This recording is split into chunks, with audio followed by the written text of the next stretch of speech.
Gente, vamos abrir a palavra de Deus no livro de 2 Reis, capítulo de número 5, 2 Reis, capítulo 5. Eu quero conversar com vocês sobre uma história muito simples, para alguns conhecida, para outros não. É a história de uma cura que Deus realiza sobre um homem que não é israelita, tá? Então, 2 Reis, capítulo 15. E eu quero, antes de ler o texto, você que está aqui presencialmente conosco, por gentileza, pega o teu celular, abre a nossa transmissão no YouTube, deixa um like nela, isso ajuda muito para essa transmissão ser espalhada para outras pessoas. Então, se você puder fazer isso agora, por gentileza, vai nos ajudar bastante. Você que já está assistindo online também, deixa o seu like, vai ser de grande valia para que essa mensagem chegue para outras pessoas. 2 Reis, capítulo 5, nós vamos ler aqui a partir do versículo 1 até onde der. Essa é a palavra que eu meditei, na verdade, tenho meditado nos últimos dias. Eu faço um devocional diário no YouTube e nós estamos numa série em Romanos. Então, Romanos é o texto que eu tenho lido todos os dias a despeito do devocional. Esse texto aqui é, digamos, aquele texto que a gente lê aleatoriamente na Bíblia e a mente fica ali presa, o coração fica ali guardado. É justamente essa história de Naamã. E inclusive um conselho que eu dou para qualquer discípulo, para qualquer um que queira ser discipulado, é você prestar atenção no que te chama a atenção. Porque a Bíblia é muito grande e dificilmente você vai absorver tudo que você lê. Mas Deus sempre retém a sua atenção para algo. E normalmente nesse algo está ali um tesouro. Então nessa noite eu quero compartilhar algumas notas, alguns rabiscos que eu fiz aqui no meu celular mesmo sobre essa lição. E eu tenho convicção absoluta que o Espírito de Deus falará com você. Coloque a mão no seu coração e diga assim: Senhor, fala comigo nessa noite. Ok, eu sei que essa primeira vez você falou só porque eu pedi. Agora você vai falar com todo o seu coração. Senhor, fala comigo nessa noite. Amém. 2 Reis, capítulo 5, versículo 1. Eu vou ler aqui na NVI, Carlosinho, se puder colocar a mesma tradução na tela, vai ser de grande valia para nós. Naamã, comandante do exército do rei da Síria, era muito respeitado e honrado pelo seu senhor, pois por meio dele, o Senhor dera vitória à Síria. Mas esse grande guerreiro ficou leproso. Olha que história que começa de modo interessante. Essa história não é sobre um herói judeu, não é sobre um herói israelita, é sobre um general do exército sírio. É um homem de grande importância, de um exército que inclusive havia derrotado o exército de Israel, que é o povo de Deus. E é interessante prestar atenção nesse detalhe, porque eu já vi muitas pessoas se sentirem como sem talento para serem cristãos. É como se dissesse: Tiago, essa vida não é para mim. Mas na verdade não existe isso de ter talento para ser cristão. O chamado de Deus é para todos. E aqueles que aceitam, desfrutam o privilégio de serem chamados filhos de Deus, amém? Isso está escrito na palavra. Eu lembro com muita tristeza, por assim dizer, de um episódio onde havia uma pregação e um homem estava escutando essa pregação fora da igreja. Olha que interessante, ele estava fora da igreja, ele estava atento à pregação. E no final da palavra, o pregador começou a fazer o apelo: quem quer aceitar Jesus, quem quer aceitar Jesus. Eu vi que aquele homem estava muito emocionado, ele estava mexido de alguma forma com a palavra, e eu fui lá fora perguntar para ele: olha, você quer aceitar Jesus? Eu te levo ali na frente, nós vamos orar, você não precisa ter vergonha, nós somos uma família. E aquele homem, ele estava muito emocionado com a palavra, estava tocado com a palavra, eu tinha observado isso durante toda a pregação, mas ele sempre rejeitava, dizendo assim: olha, deixa primeiro eu resolver minha vida e depois eu vou para Deus. Deixa primeiro eu resolver algumas coisas. Hoje não, eu ainda preciso resolver algumas coisas na minha vida, depois eu vou para Deus. E esse é o pensamento de muitas pessoas. Deixa primeiro eu me resolver e depois eu vou para Deus. Mas isso é tão errado quanto você ter um carro quebrado e ao invés de você levar o teu carro na oficina para consertar, você dizer assim: ó, deixa primeiro eu consertar o carro para depois ir na oficina. Faz sentido, gente? Da mesma forma, aquele que sabe onde e como você está quebrado é Deus. E aquele que pode consertar a tua história é Deus. Talvez na sua mente você diga: olha, não é o tempo, não é o momento, deixa eu fazer isso, deixa eu fazer aquilo outro. Mas se você está ouvindo essa palavra agora, o chamado de Deus é agora. Pode não ser no teu tempo, pode não ser no teu relógio, mas deixa eu te falar algo da parte de Deus. Jesus não usa Rolex, mas Ele faz tudo na hora certa. Quando chega o momento e Deus toca no coração, você não tem essa de dizer: eu tenho um talento para ser crente, não tenho um talento para ser crente, eu sou israelita, eu sou judeu, eu sou estrangeiro. Deus está chamando a todos quantos estão ouvindo nessa noite. E o fato de Naamã, o general sírio, ter uma história de um milagre registrado na Bíblia, mostra que você também podemos ser tocados por Deus, independente da descendência que nós somos. Amém? Então Naamã, um general sírio, a Bíblia fala que ele era muito respeitado e honrado. Agora observe que o termo pelo seu senhor é senhor com letra minúscula.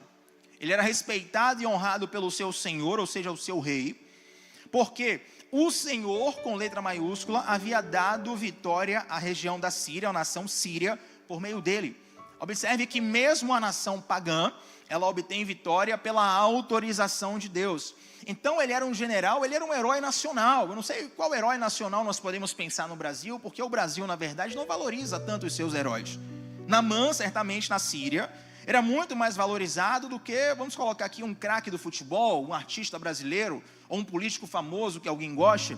Mas a verdade é que, embora Naamã fosse um general sírio muito bem condecorado, a Bíblia diz que esse grande guerreiro ficou leproso. Quando você pensa na imagem de um general, qual é a imagem que lhe vem à mente? Eu não sei você, mas para mim, vem a imagem de um soldado com armadura, principalmente pela época do texto bíblico. Então um soldado cheio de armadura, sei lá se tinha capacete, se tinha couraça, mas enfim, aquela armadura de ferro, onde ele tem uma imagem praticamente de um robô, todo forte, todo poderoso, com uma espada e um escudo na mão. Mas por baixo da armadura, embora Naamã fosse um guerreiro poderoso, na sua pele havia lepra. E a lepra, naquela época, não tinha cura. E a lepra roubava toda a honra que a pessoa tinha. A lepra roubava a vida em comunidade que a pessoa tinha. A lepra roubava a dignidade que a pessoa tinha. E quantas pessoas nos dias atuais são o exato retrato de Naamã? Você liga na rede social da pessoa, liga a televisão, né? Televisão já ninguém mais, né? Você acessa lá o Instagram da pessoa, @fulano de tal, e tem lá as melhores fotos, os melhores reels. A pessoa viajou para tanto lugar que te faz até inveja. A rede social da pessoa é perfeita, até que de repente aparece a notícia no jornal: fulano de tal se... Porque ainda hoje, embora nós não carreguemos mais uma armadura de ferro sobre o nosso corpo físico, nós ainda saímos na rua com uma armadura para que as pessoas nos respeitem, para que as pessoas tenham uma visão de nós, para que nós possamos nos proteger de algumas situações. Quem estuda moda ou trabalha com moda, ou até mesmo sem estudar, se você tem apenas uma percepção apurada, você sabe que a sua forma de se vestir, ela comunica algumas coisas. Então você escolhe uma determinada roupa para uma determinada ocasião, buscando adequação. Mas, embora os olhos dos homens possam ver a tua roupa exterior, Deus consegue ver o teu coração no interior. E quantas vezes a roupa é a mais bonita que você tem, talvez você não seja tão bonito, e assim use a minha estratégia, abre o parênteses agora, a minha estratégia. Você pode não ser tão bonito, mas enche a cara de perfume, e aí você fica bonitinho, você fica cheiroso, você fica adequado. Mas querido, só Deus consegue ver a podridão que existe dentro da nossa alma. Podridão essa que muitas vezes nós queremos esconder. Porque revelar a podridão na nossa sociedade é sinônimo de revelar uma fraqueza. E tal qual um soldado em guerra, quando revela uma fraqueza, dá uma oportunidade para que o inimigo lhe mate. O evangelho é diferente. Se o mundo nos condiciona, nos motiva a escondermos as nossas fraquezas, Jesus nos convida a apresentarmos as nossas feridas, não para nos envergonhar, mas para nos curar, porque toda cura envolve um nível de exposição. E mesmo tendo uma linhagem condecorada, Naamã estava numa situação que humanamente era sem saída. Porque o nosso dinheiro, o nosso nome, o nosso poder, a nossa habilidade, ela não nos isenta das dificuldades da vida. Mas quando a Bíblia fala que Naamã fica leproso, no versículo 2, fala o seguinte contexto, acompanhe comigo. Ora, tropas da Síria haviam atacado Israel e levado cativo uma menina que passou a servir a mulher de Naamã. E um dia ela disse à sua senhora: se o meu senhor procurasse o profeta que está em Samaria, ele o curaria da lepra. E Naamã então foi contar ao seu senhor o que a menina israelita dissera. Querido, querida, abra o teu coração, porque eu preciso ministrar isso aqui, vai servir para toda a sua caminhada de hoje até o último dia da sua vida. O versículo 2 diz que essa menina, ela foi raptada, ela foi levada cativa, foi levada escrava pelo exército da Síria que havia derrotado Israel. Essa menina tinha toda a razão do mundo para ser uma mulher rancorosa com a vida, para ser uma mulher frustrada com os seus senhores, magoada. E o rancor, a mágoa, a tristeza, elas muitas vezes vão roubando o brilho da vida, contaminando os nossos sentimentos, mexendo com o nosso coração e fazendo a nossa vida escapar por entre os dedos. Mas a Bíblia fala que quando essa menina ouve que o seu senhor está leproso, ao invés dela torcer pela morte de Naamã, isso mostra que ela era uma pessoa curada. Ela fala para sua senhora: olha, tem alguém em Israel que pode resolver o problema dele. Deixa eu fazer uma pergunta para você. Você ajudaria alguém que te prejudicou?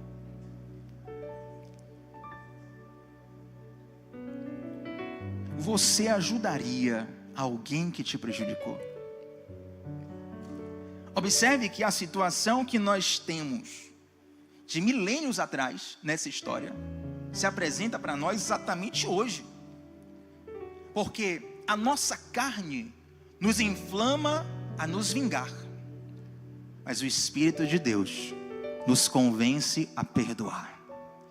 E talvez você diga assim: Tiago, mas o que fizeram comigo é imperdoável. Você não conhece a minha história, você não sabe o que fulana fez comigo, você não sabe o que eu passei. De fato, eu não sei o que você passou, mas uma coisa eu tenho em comum com você. O que é, Tiago? É que eu e você, nós éramos imerecedores do perdão de Deus, imerecedores do amor de Deus. Mas mesmo assim, aquele que nunca pecou na vida, aquele que nunca errou na vida, ele se fez pecado por mim, por você. Ele se fez maldição por mim, por você. Ele olhou para mim e para você, que não eram merecedores do amor de Deus, e disse: eu vou derramar o sangue por essa pessoa que não merece.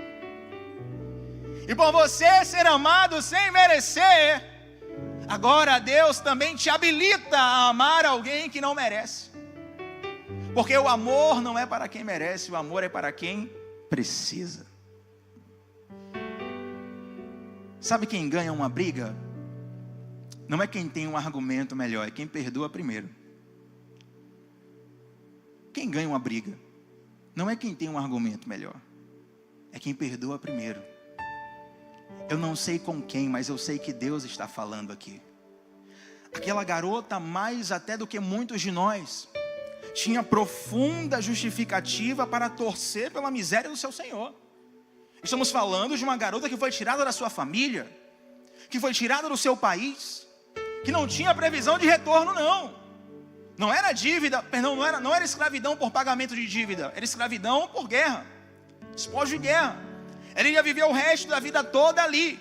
Porém, mesmo nessa condição, ela ajuda aquele que lhe fez mal.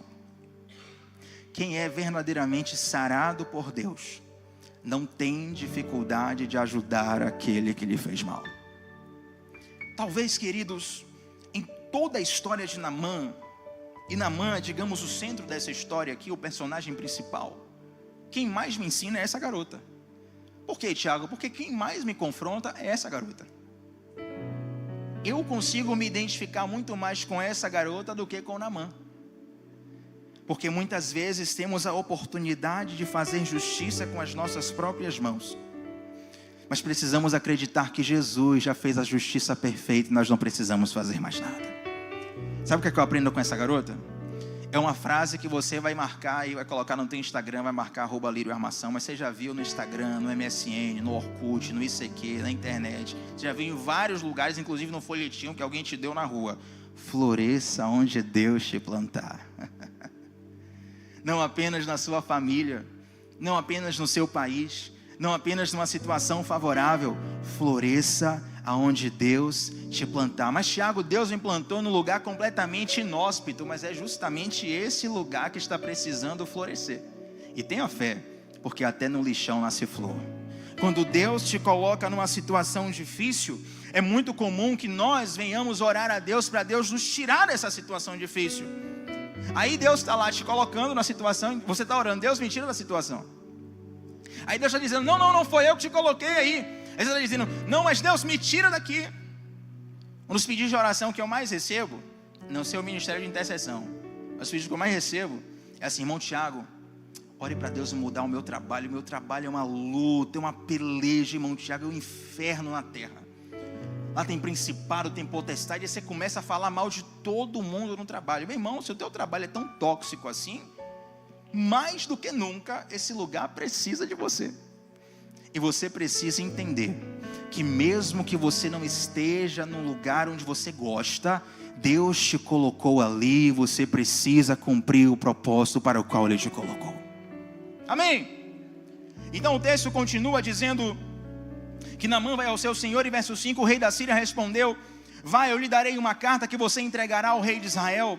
E então Naamã partiu, levando consigo 350 quilos de prata, e 72 quilos de ouro, e 10 mudas de roupa fina. Peraí que eu tenho que explicar isso aqui, que o negócio aqui é muito sério. Quem chuta aí, quem trabalha com joia, com câmbio internacional, não sei, quanto que vale hoje 72 quilos de ouro? Valendo o lanche na cantina, quem acerta aí?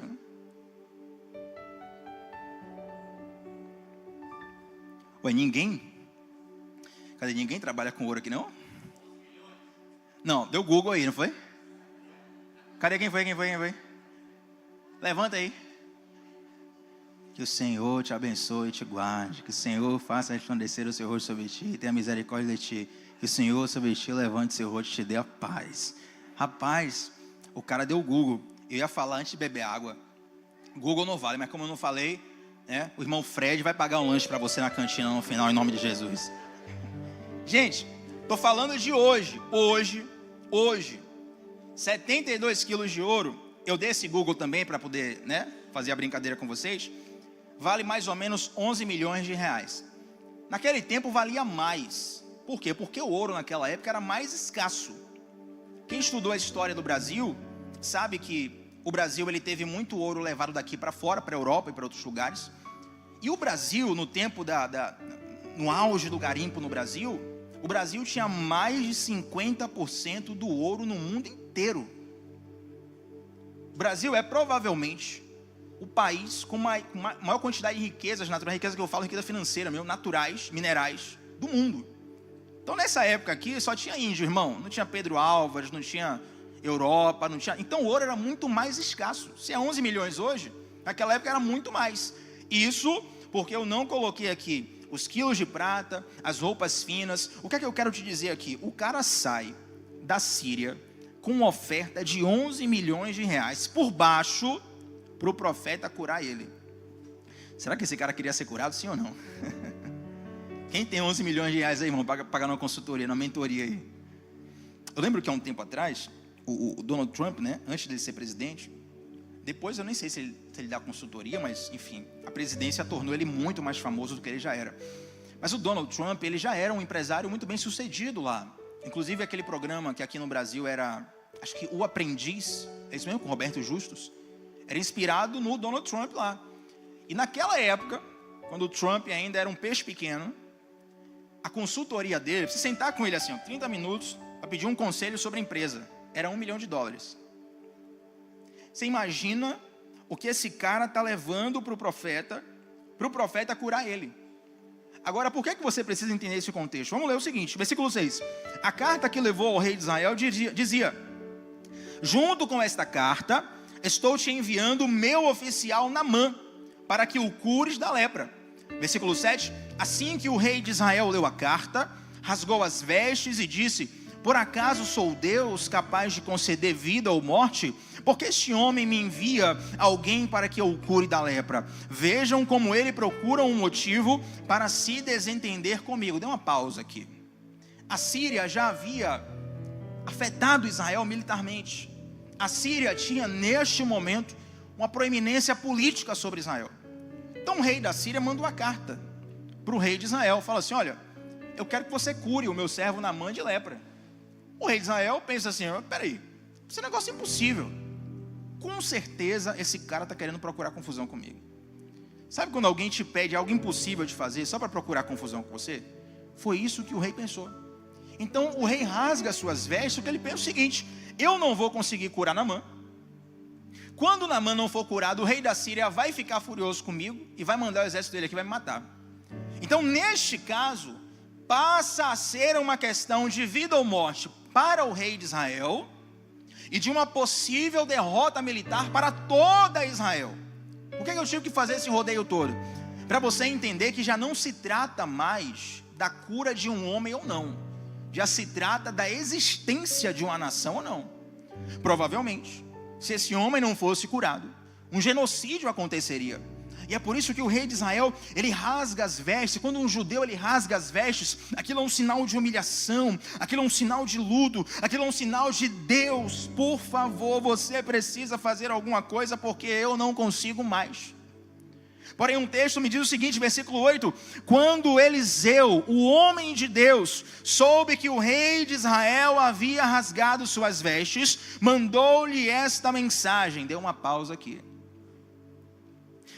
O homem de Deus, ele fica sabendo que o rei rasga as suas vestes. Pergunto para você: o rei conseguiria curar Naamã, sim ou não? De modo natural, sim ou não? Não, o pessoal está dormindo aqui, ó. Isaac, hein? Sim ou não? Não, né? Então, como Isaac falou não no 3, só para você acordar, né? 1, 2, 3. O pessoal está dormindo mesmo. Sacode a pessoa que está do seu lado, sacode, eu que estou mandando. Não fique chateado com a pessoa, não fique chateado comigo. Sacode a pessoa e fala assim, ó: o rei não poderia curar.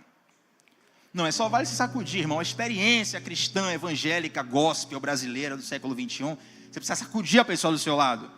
O rei não poderia curar. Não precisa repetir não, mas glória a Deus, você repetiu. Agora, o profeta, que nesse momento aqui é a representação de Deus na terra, o profeta, ele só entra em ação quando há uma humilhação do rei. O que é que isso nos ensina aqui? Isso é um princípio espiritual muito sério. É que às vezes a gente quer chegar diante de Deus com a cabeça erguida demais, com o queixo erguido demais, com o peito estufado demais. Quando na verdade, Deus ele entra em ação quando há uma confissão. Confissão de quê, Tiago? Uma confissão que do seu jeito não funciona mais. É você chegar diante de Deus e dizer: Deus, me ajuda, porque pelas minhas estratégias, pelos meus planos, pela minha mão, não funciona mais.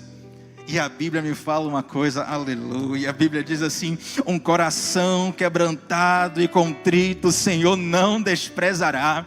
Eu não sei o que você está passando exatamente agora quando você ouve essa palavra, mas independente da situação que você esteja passando, eu não vim aqui para te dar solução, eu não vim aqui para te dar consultoria, eu não vim aqui para fazer uma mentoria com você, mas eu vim para te lembrar do meu, do seu, do nosso Deus, cujo na Bíblia diz: um coração quebrantado e contrito eu jamais desprezarei.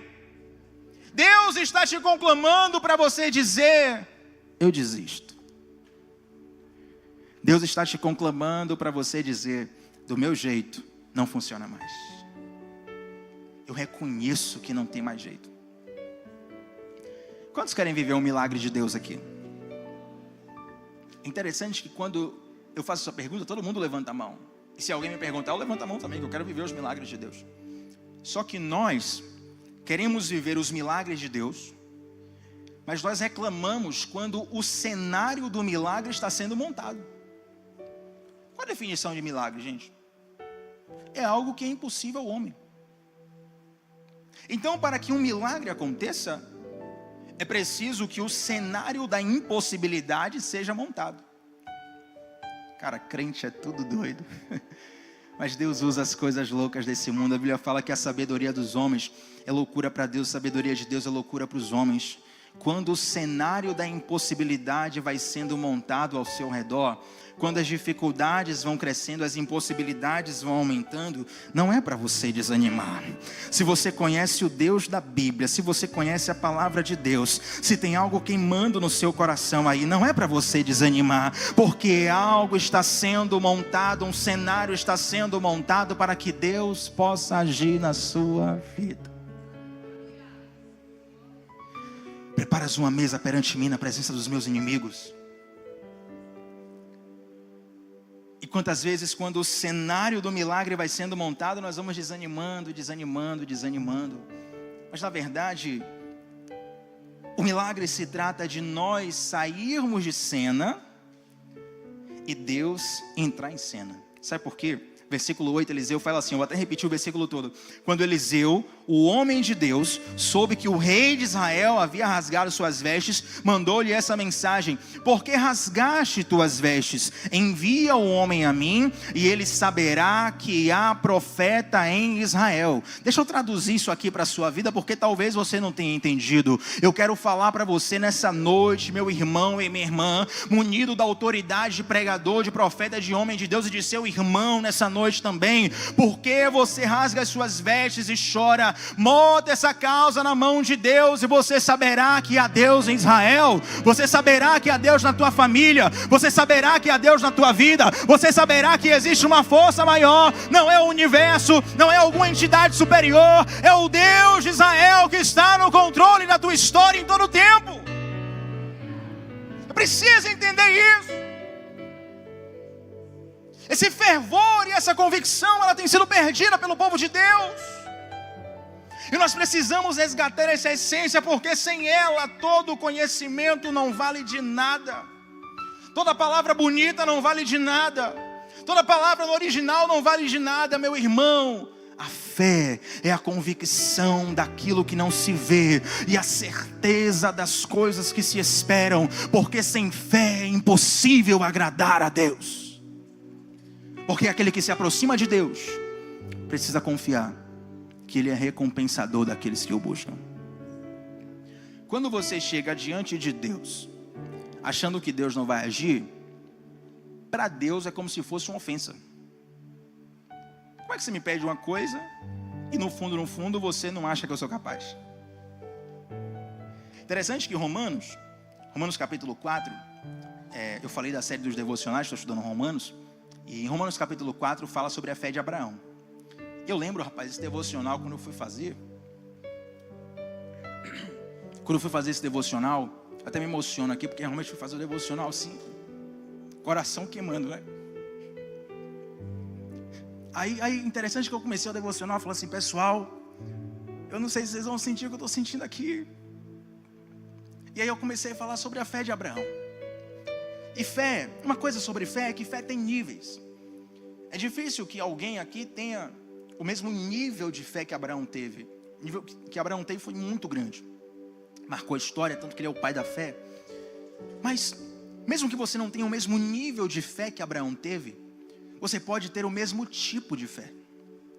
E lá em Romanos capítulo 4, no finalzinho do capítulo, começa a falar que o tipo de fé de Abraão era o seguinte: Abraão, ele creu contra a esperança. É assim que está escrito nas versões mais tradicionais. Quando você vai para uma versão mais atual, vamos supor, uma NVI, uma NVT, NAA, as versões mais atualizadas do português, está escrito assim: Abraão, ele creu, mesmo quando toda a improbabilidade estava ao seu redor. Mesmo quando todas as circunstâncias diziam não. E o texto continua dizendo o seguinte: Na verdade, aquelas circunstâncias contrárias não enfraqueceram Abraão, elas fortaleceram. Quando Deus te coloca no meio de uma circunstância contrária, não é para você enfraquecer, não é para você desistir, é para você se fortalecer diante dela. Você faz academia, Fred?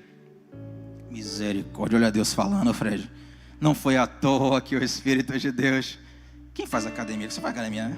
O braço aí tá... O negócio aí tá... Quando eu chegar em você, eu paro, meu irmão. Você chega na academia para malhar, aí você paga. Hoje em dia tem academia, não, só anuidade. Mensalidade não quero mais, só anuidade. Aí você tem que ter o limite no cartão, o danado do limite no cartão.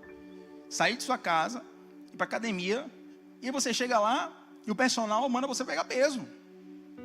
A Malha me mandou uma foto do treino dela hoje, né? Aí tinha lá 3 de 15 de não sei o que, 3 de 15 de não sei o que, 3 de 15 de não sei o que, 4 de 15 de não sei o que, não sei o que. Rapaz, um treino gigante. Aí no final do papelzinho aparecia assim, mensagem para o aluno, bom treino. Tipo, o cara tá te matando aí. Aí você vai lá pagar para pegar peso. Primeira vez que eu peguei peso na vida, eu falei, poxa, eu poderia pegar um saco de farinha na minha casa e fazer isso aqui, já que eu tô aqui para pegar 1 quilo. Absurdo. Mas quando você vai lá e começa a pegar aquele peso, aquilo não está te matando, aquilo está te fortalecendo. Percebeu isso aqui? Toda vez você precisa ter esse olhar. Ei, você precisa ter esse olhar. Guarde isso. Quando o cenário da impossibilidade aumenta ao seu redor, comece a glorificar, porque Deus vai começar a agir. Tem uma irmã lá do meu GC, Rosane, Rosane. Eu não sei se você já estava no GC nesse dia. E Rosane conta que ela passou por uma questão profissional. Ela saiu de um trabalho, né? E eu achei engraçado porque Rosane, quando ela começa a falar, Rosane, se estiver me vendo, beijo, querida. Estamos aqui falando mal de você aqui, é brincadeira. E Rosane, ela tem um jeito de falar assim, meio pentecostal, né? E ela pediu a oportunidade no GC para falar, olha, eu quero contar minha história, porque essa semana, infelizmente, aconteceu, e aqui já sou eu imitando a irmã Rosane. Aconteceu uma situação lá no meu trabalho, e infelizmente fulano de tal me ligou e falou assim, Rosane, você vai ter que sair do trabalho. E eu olhei assim e falei para ele, oh glória. E a partir daquele dia, toda vez que eu passei por uma situação difícil, eu lembrei da irmã Rosane. Quando o cenário começa a ficar difícil na minha vida, eu lembro da irmã Rosane e falo também, oh glória, oh glória, oh glória. Eu não quero criar um estereótipo na sua mente não, mas eu quero te fazer entender que quando o cenário vai ficando mais difícil, Deus está entrando em ação e um milagre vai acontecer. Oh glória. E a Bíblia fala que Naamã chega até Eliseu. Preciso pular aqui muita coisa. Jesus amado. Está acabando o tempo. Quem fica comigo aqui até meia-noite, irmão? Meia-noite. Amém? Amém? Amém? Rapaz, o pessoal só garganta, ó, velho. É brincadeira. Essa mentira na casa do Senhor, irmão. Aí fique tranquilo. A gente só vai até 11h45. Brincadeira. Já vai terminar. Vamos terminar aqui. A Bíblia fala o seguinte. Versículo 9. Então Naamã foi com seus cavalos e carros e parou à porta da casa de Eliseu. Lembre-se que ele está com mais de 11 milhões de reais no preço de hoje, para você entender, com oferta para o cara curar ele. Ele para na porta, versículo 9. Naamã foi com seus cavalos e carros e parou à porta da casa de Eliseu. E Eliseu enviou-lhe um mensageiro para dizer, vá e lave-se 7 vezes no rio Jordão, e sua pele será restaurada, e você ficará purificado. Verso 11, mas Naamã ficou indignado. Ô, irmão, você sai de casa com um Pix de 11 milhões, você tem até que mudar o limite do Pix no seu banco, para o banco não pensar que é golpe. 11 milhões para o cara te curar, o cara manda um mensageiro, manda um auxiliar. Não, começa com o meu secretário aí. Ele mandou um recado para o secretário, falou, olha, vai lá no rio Jordão. E às vezes a gente tem uma visão um pouco romântica do Rio Jordão. Tipo, bênção, glória a Deus. Mas o Rio Jordão era um rio de água suja, tá? Não era que nem um oásis que a gente vê aí numa imagem do Google, não. Era um rio de água suja. Tanto que Naamã vai reclamar. Poxa, tem um monte de rio melhor, você manda aí no Rio Jordão. Ele ficou ofendido. Versículo 11 dizendo, eu estava certo de que ele sairia para receber. Preste bastante atenção aqui. Vou cortar a pregação, a gente vai encerrar nisso aqui. Bastante atenção. Versículo 11. Naamã diz: eu estava certo de que ele sairia para receber-me, invocaria de pé o nome do Senhor seu Deus, moveria a mão sobre o lugar afetado e me curaria da lepra. Não são os rios de Abana e Farfar em Damasco melhores do que todas as águas de Israel?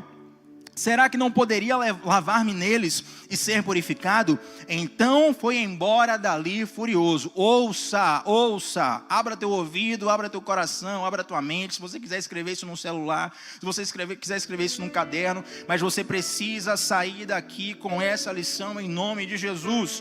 Nossa expectativa de como Deus vai fazer nos impede de ver o que Deus já está fazendo.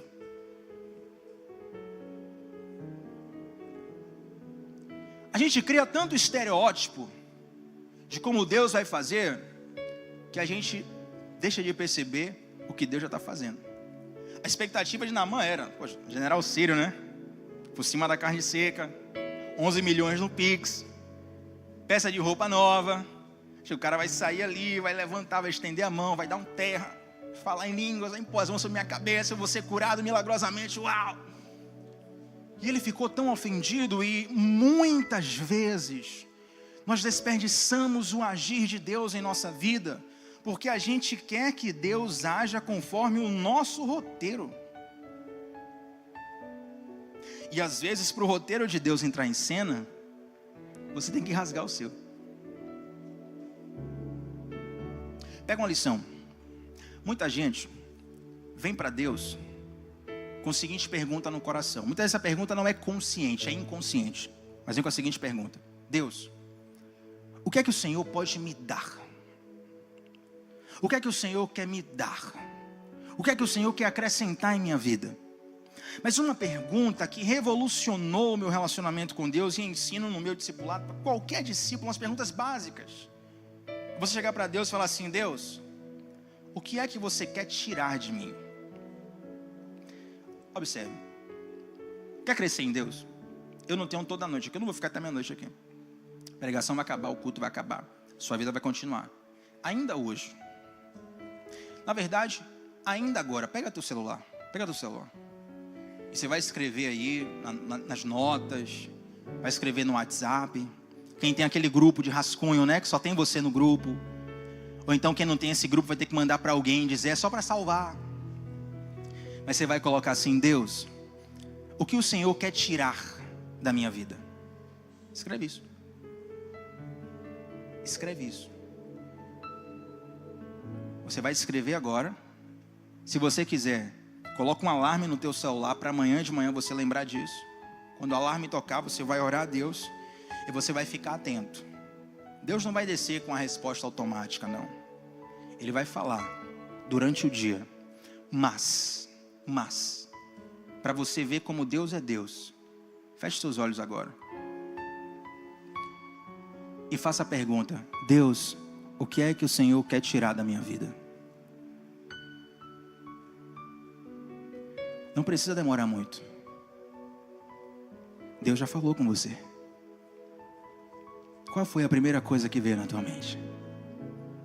Ah, Tiago, Deus me falou que vai me tirar a amizade e tal, a pessoa tal. Querido, esqueça o outro, é você. O que é que Deus está tentando tirar da sua vida e você tem sido o empecilho? Porque para viver os roteiros de Deus, muitas vezes precisamos rasgar os nossos. E quando nós rasgamos os nossos, nós estamos dizendo para Deus: eu desisto. Faz do seu jeito, faz da sua forma, faz o teu tempo. E é aí que Deus começa a fazer coisas maravilhosas na sua vida. Naamã fica furioso, fica irritado, vai embora. E aí de repente o servo dele fala o seguinte: Naamã, você está com 11 milhões no Pix aí. Se o profeta mandasse você fazer uma coisa difícil, você não faria? Naamã disse: faria. Então vai lá no rio, a 7 mergulhos, a coisa mais fácil do mundo. E Naamã finalmente cai em si. Olha a importância de ter boas pessoas do seu lado. Porque se tem um maluco, ia pilhar Naamã, né? Rapaz, se eu fosse você, não deixava assim, viu? Poxa, você veio de outra terra. Naamã, gente, viajou semanas. Não foi avião, não. semanas, viajando para encontrar o profeta. Um general, um guerreiro poderoso, um renomado, famoso.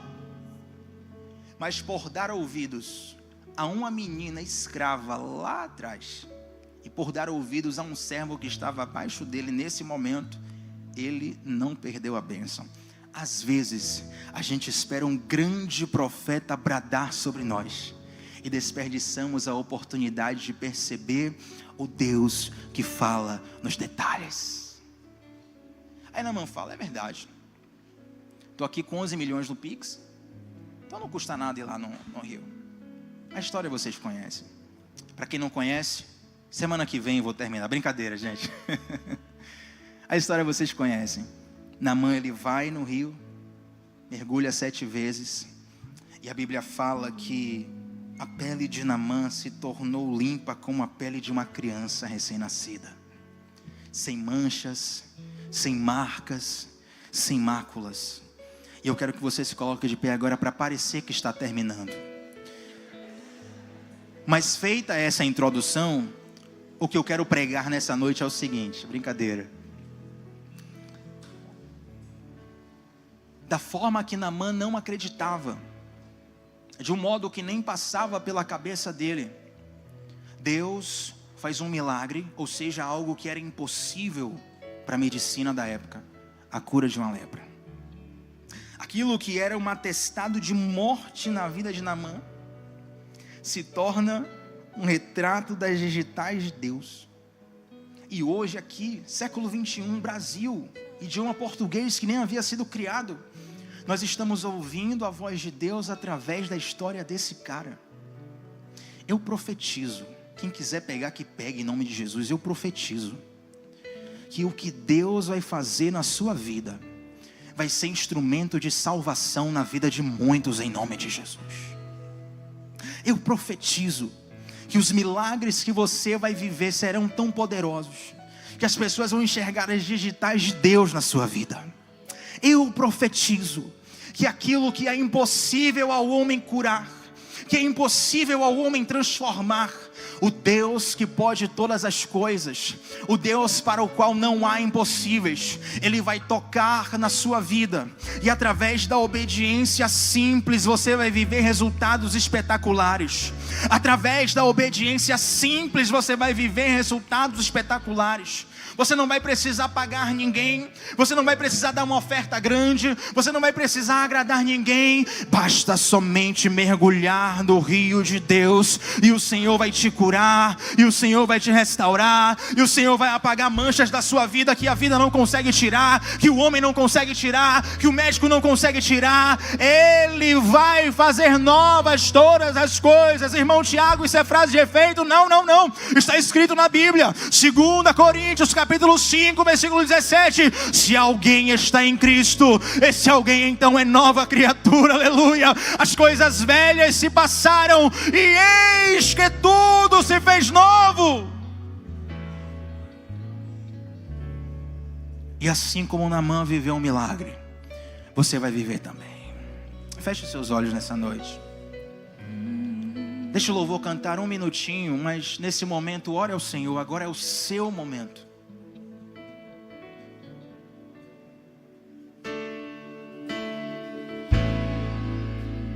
Quando o meu eu e o meu orgulho descer comigo e se misturar como as águas do rio, então subirei como Naamã curado. Eu abro mão de tudo que sou, só pra servir-te, ó meu Senhor.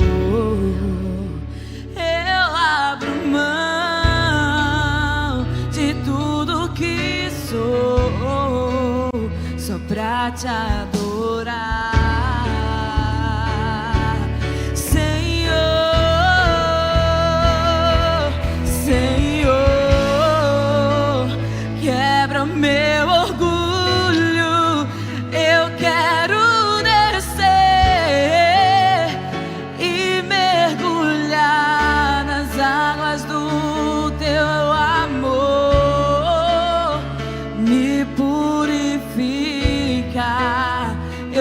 quero ser limpo como Naamã no teu poder.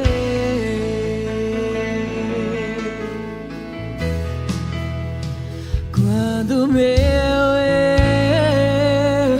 e o meu orgulho descer comigo e se misturar como as águas do rio, então subirei como Naamã curado. Eu abro mão de tudo que sou só pra servir-te, ó meu Senhor. Eu abro mão de tudo que sou só pra te adorar, Senhor. Senhor, quebra meu orgulho. Eu quero descer e mergulhar nas águas do teu amor. Me purificar.